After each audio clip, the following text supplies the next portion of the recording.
Hello everyone. I thought I would make a video where I talk about why I believe as an author in freedom of speech and why I believe other authors should believe in freedom of speech as well.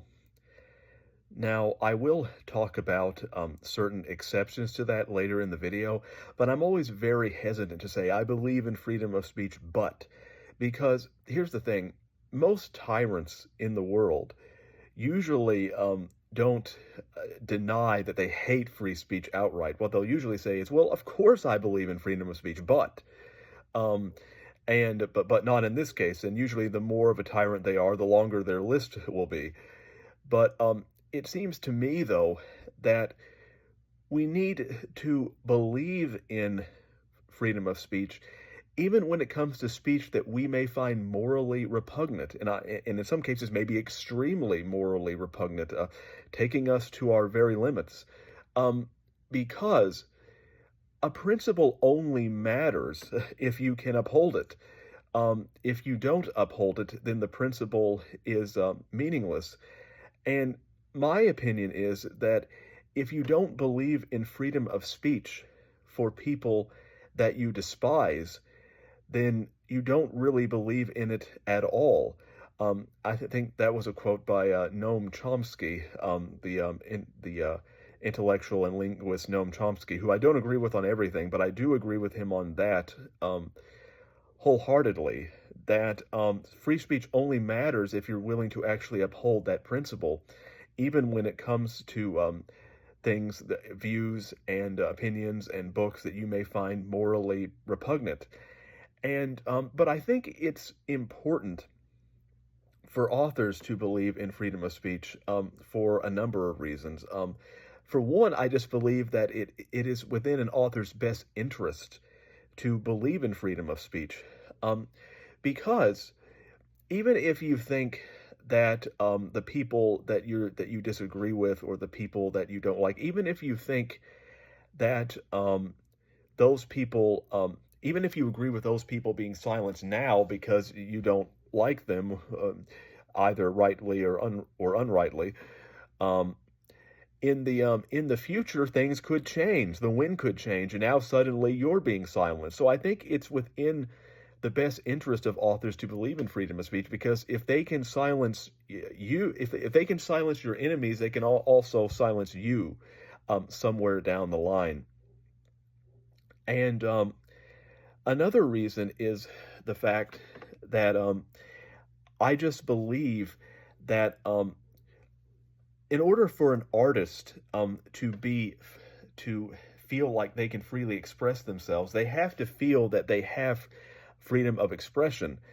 If an artist feels like there are certain things that they cannot say or they cannot do, um, then they can be timid. And I think that if you want arts to flourish, artists have to feel that they can express themselves, and artists need the freedom to do that, even if in some cases the art they create is morally repugnant.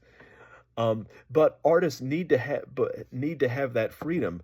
Otherwise, they won't be able to truly create their art because they will be restricted. And I think there is an inherent, I believe, it is inherently good for an artist to be able to express themselves, to be for them to have the freedom to express themselves, because without freedom, art is useless, essentially.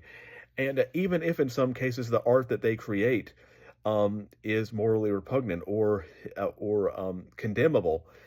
And then another reason is I believe if we're going to have a free and open society, that that means we have to entertain ideas, or have a conversation with ideas that we may not like.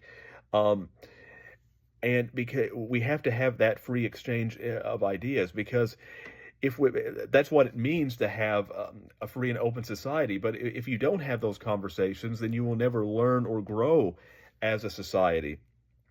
And also I believe that if you suppress certain bad ideas, that it can actually make it fester, and it can come back roaring the next time. So sometimes if you try to suppress a bad idea, um, it will only come back louder the next time.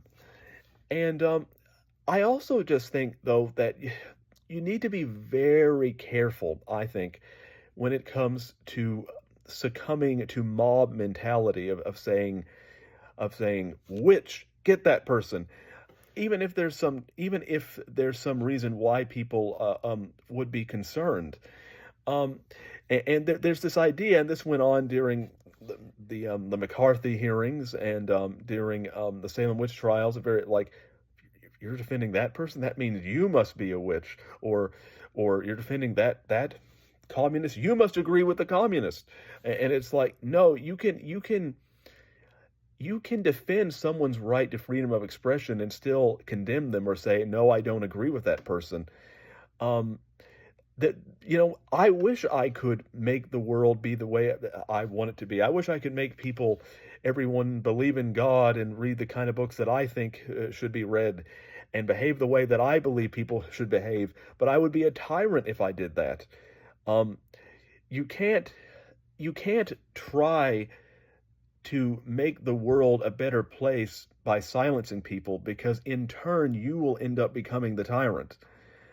And so it's because I'm a Christian, actually, and because I care about people, that I try to show compassion even for those that I may vehemently dislike, because it's only through showing them that they can ultimately be redeemed.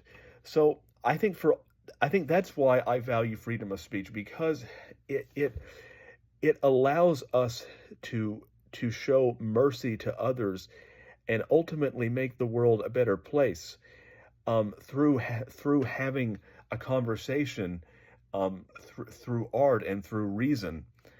And that's why I value freedom of speech ultimately. So thank you for listening.